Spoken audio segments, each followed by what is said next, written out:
नमस्कार दोस्तों, स्वागत है आप सभी का आपके अपने इस यूट्यूब चैनल पर। और इस वीडियो के माध्यम से एसएससी सीएचएसएल 10+2 2022 का क्वेश्चन पेपर डिस्कस किया जाएगा। पेपर जो हुआ था 13 मार्च को हुआ था 2023 को। शिफ्ट जो है वो फर्स्ट है, सेट नंबर 9 है। तो चलिए शुरू करते हैं वीडियो पहले क्वेश्चन से। पहला क्वेश्चन था, यहाँ पर दिया गया था choose the sentence with no spelling error, जिसमें स्पेलिंग एरर नहीं है वो सेलेक्ट करना था। इसमें दिया गया था मैनी इनपुट, पहले में था many input devices perform specific functions दिया गया था। अब देखिए मैनी इनपुट ठीक था, डिवाइस की स्पेलिंग गलत थी तो ये आपका गलत हो जाएगा। दूसरे में था मैनी इनपुट डिवाइसेस की स्पेलिंग ठीक है, इनपुट की भी ठीक है, परफॉर्म की भी ठीक है और स्पेसिफिक ठीक है और फंक्शंस की गलत कर दी गई है। थर्ड में था मैनी इनपुट डिवाइसेस, डिवाइसेस भी ठीक है, परफॉर्म भी ठीक है, स्पेसिफिक भी ठीक है, फंक्शंस भी ठीक है, तो ये आपका करेक्ट हो सकता है। लास्ट वाले में देखते हैं एरर क्या है।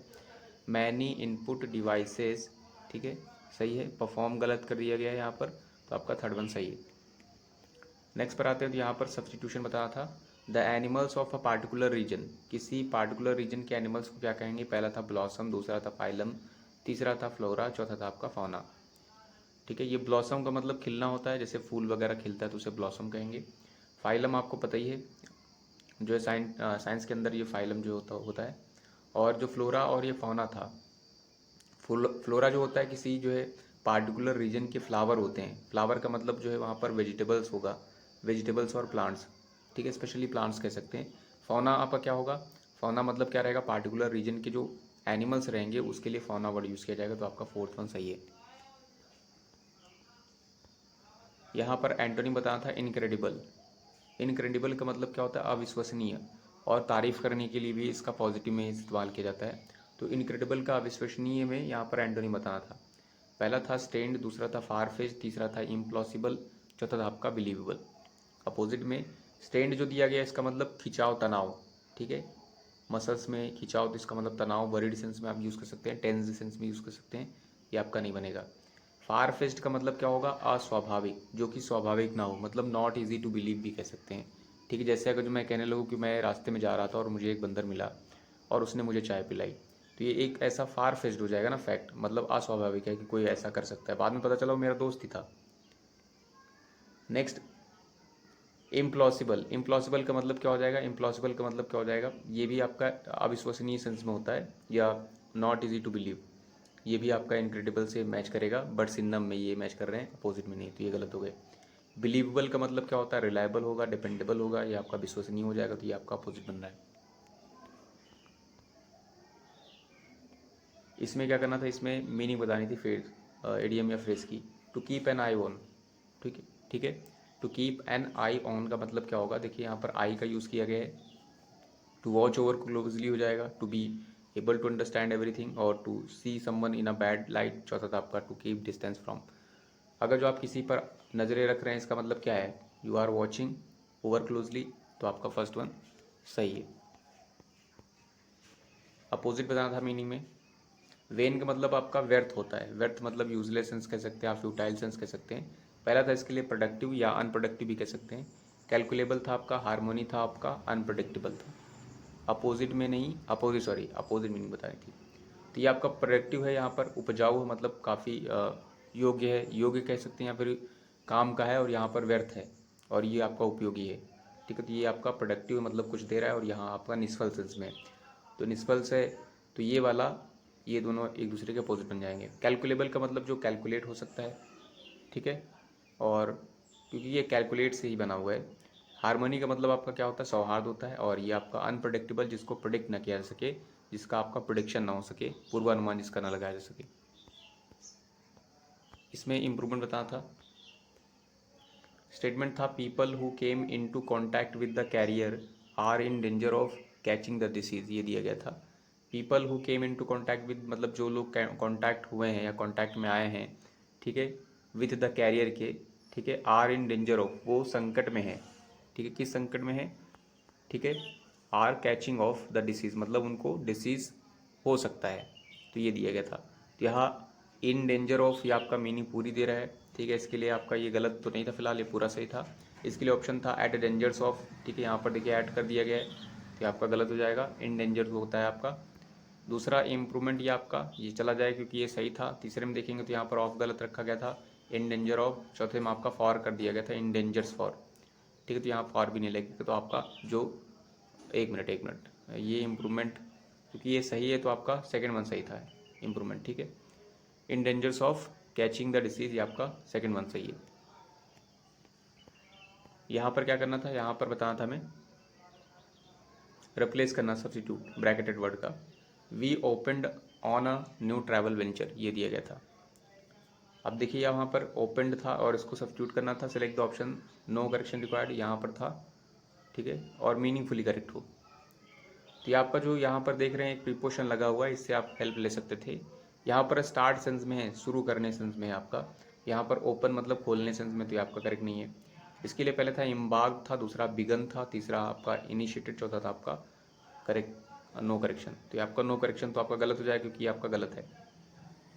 इम्बार्क के साथ देखिए जो ऑन प्रीपोजिशन है ये आपका इम्बार्क के साथ चलता है। वैसे अगर जो आप इम्बार्क खाली यूज़ कर रहे हैं तो इम्बार्क का मतलब क्या होता है, सवार होना। जैसे आप बोट पे सवार होते हैं, जहाज़ पे सवार होते हैं, कहीं पर जो चढ़ेंगे तो वहाँ पर इम्बार्क हो जाएगा। बट जब आप ऑन चिपकाएंगे यहाँ पर तो क्या हो जाएगा, to start off something, to start something. जैसे ही embarked on a new business, तो इस तरीके से उसने नया बिजनेस स्टार्ट किया सेंस में होगा, क्योंकि इसके साथ ऑन फिक्स है तो ये आपका स्टार्ट सेंस में, तो आपका ये करेक्ट मीनिंग दे रहा है। बिगन जो आपका गलत था, क्योंकि ये आपका वैसे भी गलत है, ये इसका तो शुरू तो होता ही, स्टार्ट करना तो होता ही है, बट यहाँ पर बिगिन के बाद बिगैन आता है, फिर बिगन होता है, तो बिगैन होना चाहिए सेकंड फॉर्म, या थर्ड चिपकाई गई, तो गलत है। इनिशिएटेड ये आपका जो शुरू करना होता है, बट यहाँ पर आप प्रीपोजिशन से लिमिट कर सकते थे, इसका मतलब भी आरंभ करना ही होता है, पहल करना भी कर सकते हैं। तो आपका जो करेक्ट था वो आपका कौन सा था, आपका करेक्ट जो था वो आपका फर्स्ट वन था। इसमें क्या करना था, पैसे बतानी थे, 10 से लिमिट कर सकते हैं यहाँ पर। She at the last slice of pizza, देखिए एट से पता चल रहा है सिंपल पास्ट है। अगर सिंपल पास्ट का आप पैसे बनाएंगे तो आपको पता है कि वहाँ पर आपके पास या तो फिर वॉज होगा, या फिर आपके पास क्या होगा, वर होगा, और उसके साथ थर्ड फॉर्म होगी। तो ये चीज़ देखनी है, वॉज और वर थर्ड फॉर्म। तो देखिए पहले में था हैड है, नहीं है। दूसरे में था देखिए वॉज इटन है, हो सकता है, चेक करते हैं सही कि नहीं। The last slice of pizza, देखिए लास्ट स्लाइस की बात की गई नहीं है, तो वॉज सही है आपका, तो ये करेक्ट हो सकता है। बाकी भी चेक कर लेते हैं। यहाँ पर बीइंग चिपकाया गया एक्स्ट्रा, तो बीइंग तो होता नहीं है क्योंकि, तो इसलिए चला गया। लास्ट स्लाइस हैड चिपकाएगा तो हैड भी नहीं होगा, तो आपका सेकंड वन ही सही हो रहा है। एरर डिटेक्ट करनी थी।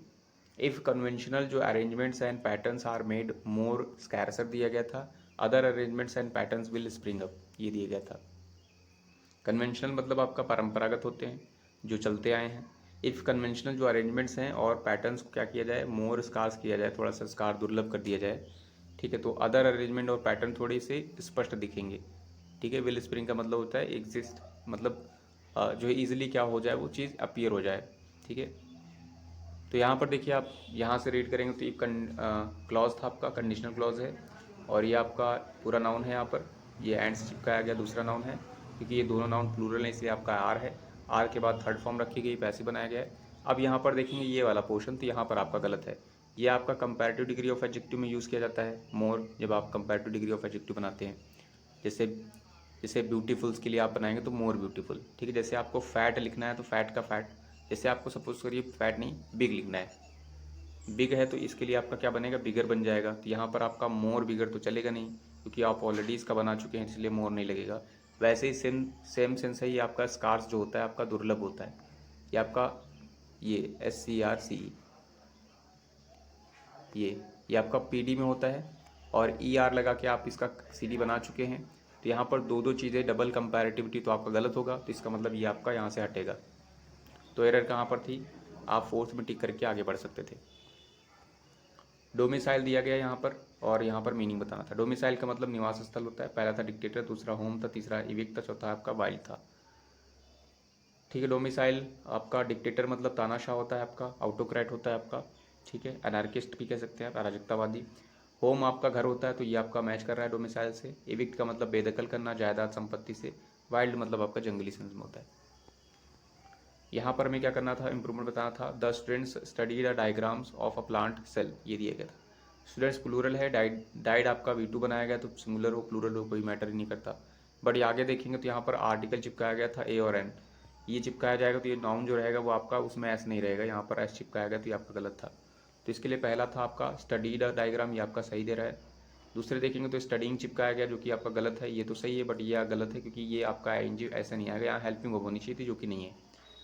थर्ड में देखेंगे तो स्टडी या डायग्राम्स दिया गया था, फिर से आपका डायग्राम्स किया गया है आ के साथ आपका, तो ये भी गलत हो गया, इसलिए आपका जो और ये अब जो दिया गया था तो वो ऑलरेडी गलत था, तो आपका फोर्थ भी गया, तो आपका करेक्ट जो था आपका फर्स्ट वन था।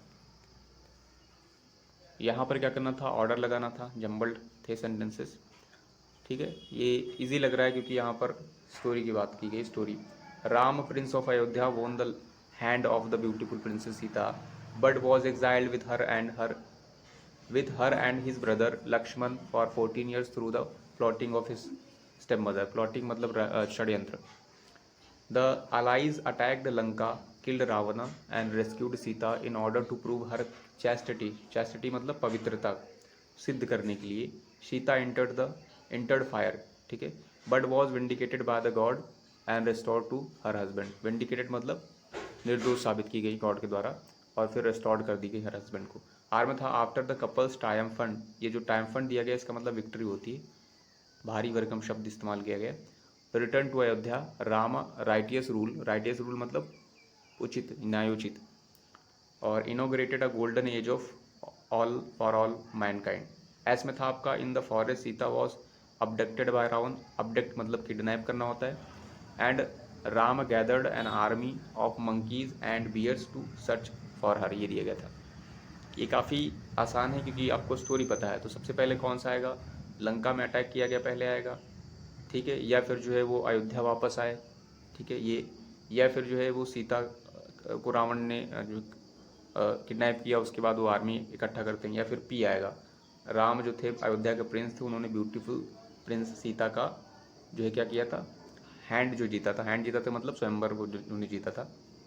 तो आपका पी से स्टार्ट हो रहा है, पी से स्टार्ट होगा, उसके बाद क्या होगा, लंका में डायरेक्टली चले जाएंगे, नहीं पहले जो ये अपहरण होगा यानी ऐसा आएगा। तो पी एस वाला देख लीजिए कहाँ पर है, पी एस आपका पहले में नहीं था, पी एस आपका सेकंड में था, पी एस आपका थर्ड में नहीं है, पी एस आपका इसमें भी नहीं है, तो आपका जो करेक्ट है वो दूसरा हो रहा है। एक बार चेक भी कर लीजिए, पी था आपका ये, ठीक है, प्रिंस का यानी सीता जी को जीता उन्होंने, फिर उनको 14 साल का वनवास हुआ, फिर आपका एज रखा गया था इन the forest Sita was abducted by Ravan and Ram gathered an army of monkeys and bears to search of her.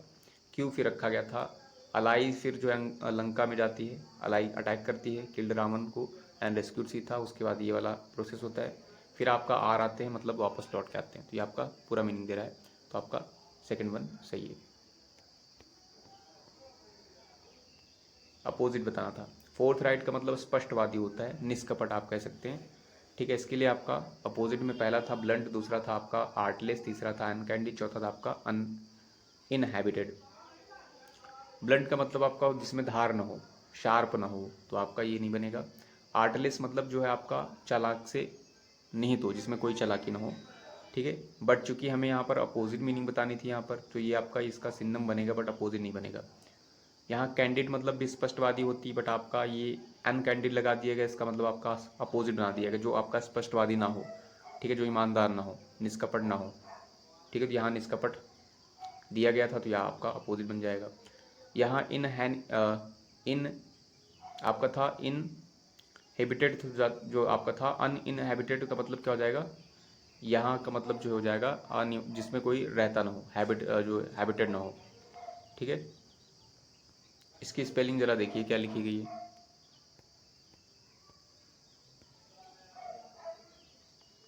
Fourth में आते हैं, दैट इज 14th में आते हैं, तो 14th में दिया गया है, यहाँ पर रीअरेंज करना था और ऑर्डर में लगाना था। पी में था माई बिलीफ दैट, मेरा विश्वास है, that UHC should be seen, उसको एज अ देखा जाए, ठीक है। कैसे देखा जाए, द लिंच पिन का मतलब हो बहुत ही इसेंशियल चीज़ के तौर पर, बहुत ही प्रमुख जो है देखा जाए, प्रमुख समझा जाए, of the health development agenda में, किस चीज़ को, UHC को, ठीक है, लिंच पिन समझा जाए, अपरिहार समझा जाए, बहुत ही महत्वपूर्ण समझा जाए। फिर क्यों में था rather than being seen as a, फिर बोला गया था कि जो है वन टारगेट, बहुत सारे उद्देश्यों में से एक उद्देश्य के तौर पर नहीं, ठीक है, यानी rather than being seen as one target among many it is. R में था not only underpinning a more sustainable approach to the achievement of, underpinning का मतलब बेस जो तैयार करते हैं, आधार जो होता है किसी चीज़ का। एस में था आपका द अदर हेल्थ टारगेट्स जो हैं but allowing for a balance between them, ये दिया गया था। ठीक है, अब अगर जो आपने पढ़ लिया है तो थोड़ा बहुत आप यूज़ कर सकते थे, यहाँ ऑप्शन यूज़ करिए, या फिर ऐसे ही बन रहा है तो ऐसे बनाइए। जैसे यहाँ पर देखिए ये जो दिया गया था रैदर वाला, अगर देखेंगे तो इसमें लिखा था रैदर दैन बीइंग सीन, ठीक है, एज अ वन टारगेट, एक लक्ष्य के तौर पर बहुत सारे लक्ष्यों में देखने की अपेक्षा, इट इज़ माई बिलीफ, कि ये मेरा विश्वास है, दैट UHC शुड बी, होना चाहिए, लिंचपिन होना चाहिए हेल्थ डेवलपमेंट एजेंडा का। तो ये आपका Q और P मैच कर रहा है, तो QP के साथ आप जा सकते थे। ठीक है, QP किधर था आपका, QP आपका पहले में भी नहीं था, QP आपका दूसरे में भी नहीं था, QP आपका थर्ड में था, और QP आपका चौथे में भी नहीं था। तो आपका थर्ड बन रहा है, तो थर्ड वाला चेक भी कर लीजिए। Rather than being seen as one target among many, it is my believe that UHC should be seen as a linchpin of the health development agenda, not only underpinning a more sustainable approach, ये केवल base नहीं तैयार करेगा, ठीक है, more sustainable approach का to the achievement of, उसके साथ साथ the other health as a targets but allowing for a balance between them. तो आपका एस जो है यानी ये आपका थर्ड वन सही है। मीनिंग बतानी थी इडियम की, under, water under a bridge, ये शायद वाटर वाले इडियम में, वाटर वाले में जितने भी पॉसिबल थे, जितने भी प्रीवियस ईयर आए हुए थे वाटर नाम से जो है इडियम सारे करवाए गए थे, तो उसमें ये भी था वाटर अंडर द ब्रिज। इसका मतलब था पहला आपका anything from the past that isn't significant और इम्पॉर्टेंट एनी मोर, दूसरा था someone else who takes the blame, तीसरा था आपका टू बी वेरी सिक, चौथा था आपका a paranormal sense that allows you to communicate with the dead. Water under the bridge का मतलब क्या होता है, एनीथिंग फ्रॉम द पास्ट, जो कि पास्ट की चीज़ है और जिसका आप कुछ सिग्निफिकेंट या फिर इम्पोर्टेंस नहीं है उतना। तो पहला वन आपका यहाँ पर सही था। एरर बतानी थी, आई विल नेवर जज you for yours impromptu performance, ये दिया गया था। आई सब्जेक्ट था, विल आपका ठीक है, आई के अकॉर्डिंग विल भी होता है, शैल भी होता है, विल भी ठीक है यहाँ पर। विल नेवर जज, ठीक है, नेवर एडवर्ब कह सकते हैं यहाँ पर, ठीक है, जज आपका वर्ब है यहाँ पर, और ये आपका यू ऑब्जेक्टिव केस कह सकते हैं ऊपर नाउन, फॉर आपका प्रीपोजिशन था, और ये आपका क्या है, ये देखिए जो दिया गया है यहाँ पर गलत क्या है, नो एरर वाला ऑप्शन भी है इसमें। यहाँ पर देखिए ये वाला, ये जो आपका योर्स है ना, योर्स, एक आपका योर होता है, ये जो होता है आपका ये पजेसिव प्रोनाउन है, और ये जो होता है आपका पजेसिव एडजेक्टिव है। दोनों में डिफरेंस क्या होता है, जैसे ये वाला चिपकाएंगे तो इसके बैक साइड में कोई नाउन नहीं होना चाहिए, ये वाला चिपकाएंगे तो इसके बैक साइड में नाउन होना चाहिए। अब यहाँ पर जो आपका इम्प्रॉम्प्टू परफॉर्मेंस दिया गया है, इम्प्रॉम्प्टू मतलब तुरंत, ये आपका नाउन है, अगर यहाँ नाउन आया है तो इसका मतलब आपका इस वाले की ज़रूरत नहीं थी बल्कि इस वाले की ज़रूरत थी।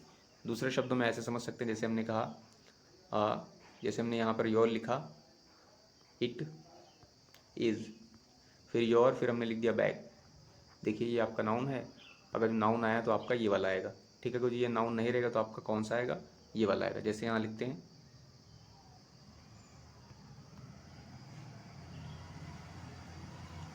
अब यहाँ पर अगर जो आप योर लिखेंगे तो आपका गलत हो जाएगा, क्योंकि यहाँ पर नाउन नहीं है, तो यहाँ पर आप क्या लिखेंगे, yours, this bag is yours, यही वाली गलत थी, ये वाली एरर मतलब थी इसमें, तो यहाँ पर जो सही होगा आपका, तो आपका फर्स्ट वन हो जाएगा, मतलब इसमें आपका एरर था।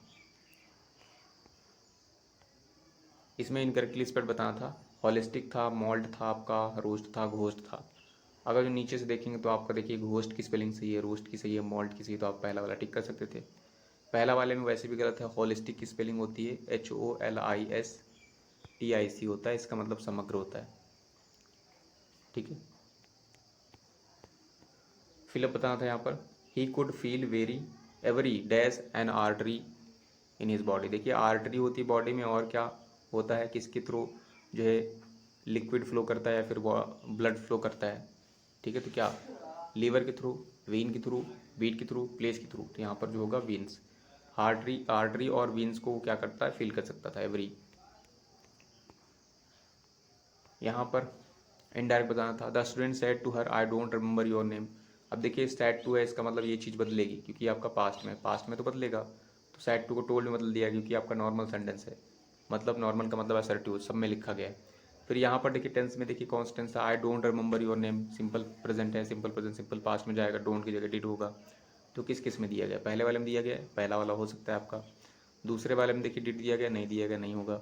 तीसरे वाले में कैन नॉट चिपकाया गया, नहीं होगा। चौथे वाले में डिड दिया गया, तब दोनों में से पढ़ना पड़ेगा, पहला और दूसरा वाला। अगर जो चौथा वाला पढ़ेंगे तो लिखा था the student said to her, ठीक है, हर यहाँ दिया गया था। दैट आई, अब देखिए यहाँ पर सब्जेक्ट जो था आई आपका बदलेगा किसके अकॉर्डिंग, द स्टूडेंट के अकॉर्डिंग। तो यहाँ पर बदला नहीं गया तो आपका गलत हो गया, तो आपका फर्स्ट वन सही होगा। एक बार रीड भी कर लीजिए, आपको रीड करने के मन है। The student told her that she, he she रखा गया है क्योंकि पता नहीं स्टूडेंट सिंगुलर मतलब मेल है फीमेल है, तो उसके अकॉर्डिंग एडजस्ट करने के लिए बोला है, तो आपका फर्स्ट वन सही है। फिर अब बताते हैं यहाँ पर आई एनवी, इनवी मतलब ईर्ष्या करना, the way she dash all task with success with such ease and speed, बहुत ही ईज, बहुत ही स्मूथनेस के साथ और स्पीड के साथ जो टास्क वो करती है, मुझे उससे ईर्ष्या हो रही है, ठीक है। तो यही आपका स्टेटमेंट दिया गया था। Way she account for all the task, way she carries out all the task, way she brings about all the task और dwindles आउट। तो देखिए कार्य करने का सेंस में आपका अकाउंट फॉर नहीं होगा, अकाउंट फॉर मतलब रीज़न देना, एक्सप्लेनेशन देना। जैसे शी आस्क्ड, ठीक है, give an account for being late, ऐसा हो सकता है कि कारण मांग लिया उसने। कैरीज आउट का मतलब पूरा करना, कंप्लीट करना, तो यहाँ पर आपका ये सेंस दे रहा है पूरा, थर्ड सेकंड वन सही है। ब्रिंग्स अबाउट का मतलब कोई चीज़ जो है किसी चीज़ के कारण होना, जैसे जैसे कैसे कुछ भी बना सकते हैं आप, जैसे वो रेवोल्यूशन का कारण बना, ठीक है। तो या उसने रेवोल्यूशन लाया या कुछ इन्वेंट कर दिया तो वो जो है नई चीज़ का कारण बन गया है, तो ये आपका मतलब जो होगा। डुंडल का मतलब होता है टाइम वेस्ट करना, और इसका सेंस हो जाएगा आपका वीकर करना जो है किसी चीज़ को, तो उसी सेंस में होगा। 21 में था यहाँ पर, पैसेज रीड करते हैं। Fresh pineapples, chilled watermelon and icy cold soft drink on a hot summers day, what do these things have in dash, they all taste so good because of the sweetness the sugar in they provide. When you think of sugar you probably picture the white dash you put in cookies, that your parents put in their coffee, or that you dash on your cereal. Actually this is just one kind of sugar called sucrose, which is dash from sugar cane or sugar beets. Technically sugar is a carbohydrate that occurs dash in every fruit और vegetables, ये दिया गया था। Theme समझ में आ गई, fill up पर आते हैं। तो फ्रेश पाइनएप्पल हैं, वाटरमेलन है चिल्ड, या फिर आइसी कोल्ड सॉफ्ट ड्रिंक हो हॉट समर में, इन सभी में what do these things have in dash, तो इन सभी में एक चीज़ डैश होती है, क्या होती है, कॉमन होती है, कोलिजन होता है, बैलेंस होता है, टेंडन होता है। कॉमन मतलब एक चीज़ सामान्य होती है, तो ये आपका मीनिंग दे रहा है। कॉलिजन का मतलब जो दिया गया इसका मतलब आपका जो है टकराव होता है, क्लैश होता है। ये एक और कॉलिजन होता है जो आपकी ये होती है, इसको भी कॉलिजन पढ़ते हैं, लेकिन ये वाला कॉलिजन आपका गठबंधन होता है सरकारों वाला, तो ये वाला भी आपका मीनिंग नहीं दे रहा। बैलेंस का मतलब संतुलन, ये भी नहीं होगा आपका। टेंडन का मतलब होता है 2 सीट वाली साइकिल, ये भी नहीं होगा आपका। तो कॉमन आपका सही था यहाँ पर मीनिंग, मतलब जो है था what do these things have in common, आगे बताया भी गया था। दे ऑल टेस्ट का कॉमन क्या था, they all taste so good because of sweetness the sugar in them provides. दूसरे नंबर पे आते हैं, दूसरे में दिया गया था when you think of sugar, जब आप शुगर के विषय में करते हैं, सोचते हैं, you probably picture the white dash you put in cookies, white की पिक्चर आती है शुगर के नाम पर, आपके माइंड में वाइट डैश आते हैं पिक्चर। ग्रैन्यूल्स की आती है, रबल्स की आती है, स्टोन्स की आती है, कैप्सूल्स की आती है। जो आपका ग्रेन्यूल्स का दिया गया है हार्ड पीसेस ऑफ होता है समथिंग, ठीक है, और जो आपका रबल्स है ये भी आपका पीसेस होते हैं, फ्रैगमेंट्स होते हैं। बट जो आपका स्टोन्स है तो ये तो बिल्कुल नहीं होगा, कैप्सूल्स भी नहीं होगा आपका, दोनों में से कोई एक होगा। ग्रेन्यूल्स का होता है हार्ड पीसेस तो होता ही है, और रबल्स की मीन्स भी पीसेस ही होता है या फ्रैगमेंट्स होता है, बट रबल्स का जो पीसेस होता है स्पेशली आपका रॉक का होता है। रॉक के क्षरण से या फिर घर्षण से जो पीसेस ऑफ जो है फ्रैगमेंट्स बनते हैं उसे रबल्स कहते हैं। बट ग्रेन्यूल्स का आपका जो है उस सेंस में होता है, ये आपका हार्ड पीसेस में होगा, ये आपका रॉक में नहीं होगा, ये आपका स्पेशली इसके लिए आप यूज़ कर सकते हैं, ठीक है। जो शुगर के जो स्मॉल पीसेस हैं जो आप जो है क्या करते हैं कुकीज़ में डालते हैं, that your parents put in their coffee और that you dash on your cereal. अब आगे क्या आएगा, that you dash in your cereal. Cereal का मतलब देखिए यहाँ पर क्या है, ये सीरियल की स्पेलिंग CEREL है, इसका मतलब आपका खाद्यान्न होता है, अनाज होता है, ठीक है। ये टीवी वाला सीरियल नहीं होता है, उसकी स्पेलिंग अलग है, उसकी स्पेलिंग आप कमेंट सेक्शन में बताइए क्या होती है। यहाँ पर देखिए that you dash on your serial, किसकी बात कर रहे हैं, शुगर की कर रहे हैं, कि आप अपने सीरियल्स में डैश करते हैं, उसको रेज करते हैं, स्प्रिंकल करते हैं, स्पेंड करते हैं, फ्लेस करते हैं। तो शुगर को क्रेज करेंगे, रेज मतलब उठाना सेंस में होगा तो नहीं होगा आपका। स्प्रिंकल मतलब छिड़कना सेंस होगा। जैसे आप कोई चीज़ बना रहे हैं, सपोज करिए आपने जो कुछ बनाया हुआ है, ठीक है, कोई टेस्टी चीज़ बनाई है, उसके ऊपर आप स्प्रिंकल कर देते हैं, मतलब छिड़क देते हैं शुगर, तो उस सेंस में होगा आपका। सेंड मतलब भेजना सेंस होता है आपका, और प्लेस मतलब रखना होगा, तो ये भी नहीं होगा, ये भी नहीं होगा, आपका सेकंड वन सही बन रहा है। फोर्थ पे आते हैं, तो फोर्थ में दिया गया था actually this is just one kind of sugar, ये एक तरह के शुगर है, कॉल्ड, इसको सुक्रोज कहते हैं, which is dash from sugar cane और शुगर बीट्स। ये शुगर केन या शुगर बीट्स से डैश की जाती है, शेल्व्ड की जाती है, एक्सट्रैक्टेड की जाती है, एक्सकैवेटेड की जाती है, रग्ड की जाती है। शेल्व्ड का मतलब होता है शेल्फ होता है, यानी जो अलमारी टाइप की होती है उसमें जो रखा जाएगा उसे में आप शेल्फ कह सकते हैं, बट ये आपका नहीं मीनिंग दे रहा है। एक्सट्रैक्टेड का मतलब किसी चीज़ से ऑब्टेन करना, किसी चीज़ से कुछ निकालना, मिलना। जैसे यहाँ पर बोला गया कि ये जो है which is extracted from sugar, का मतलब शुगर से, शुगर जो है शुगर केन से या फिर जो शुगर बीट से एक्सट्रैक्ट की जाती है, क्या, सुक्रोज। एक्सकेवेटेड का मतलब उत्खनन करना होता है, ठीक, खोद कर निकालना सेंस में होता है, तो ये भी नहीं होगा आपका। रग्ड का मतलब आपका रफ सेंस में होता है, ये भी आपका नहीं होगा। लास्ट में आते हैं, लास्ट कर लेते हैं। लास्ट में था यहाँ पर technically sugar is carbohydrate, technically sugar जो है कार्बोहाइड्रेट है, that occurs dash in every fruit और वेजिटेबल, जो कि अकर होती है हर फ्रूट और वेजिटेबल्स में। मेंटली अकर होती है, नेचुरली अकर होती है, फॉर्चुनेटली होती है, हैप्पीली होती है। देखिए स्वाभाविक रूप से होती पाई जाती है ना कार्बोहाइड्रेट हर फ्रूट और वेजिटेबल्स में, तो यहाँ मेंटली मतलब मानसिक रूप से तो नहीं होगा, नेचुरली स्वाभाविक रूप से या प्राकृतिक रूप से, तो आपका करेक्ट है। फॉर्चुनेटली सौभाग्य से नहीं होगा, हैप्पीली खुशी से, ये भी नहीं होगा, तो आपका सेकंड वन यहाँ पर सही है। सो आई होप इस वीडियो के माध्यम से आपने कुछ ना कुछ जरूर सीखा होगा। Thanks for watching this video.